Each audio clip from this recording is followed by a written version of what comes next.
O'zbekistonda sotuvda yagona bo'lgan M5 KS. Bunisi bo'lsa yangi avlod monstri M5 G90. Shu ikkalasidan siz qaysi birini tanlagan bo'lardingiz?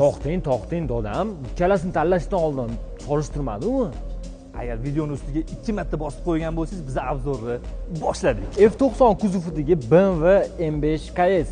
Ma'lumot o'rnida aytib o'taman, bunaqasidan dunyo bo'yicha 999 ta ishlab chiqarilgan. Yangilangan G90 kuzovdagi BMW M5 yashil rangda. BMW ga xos bo'lgan klassik ko'rinish, karbon tom, karbon o'rindiqlar, hattoki poliklarda ham karbon ishlatilgan. Natijada avtomobilning og'irligi 1825 kg bo'lgan. Nafaqat kuzovi, salonigacha o'zgargan. Umuman boshqa platforma.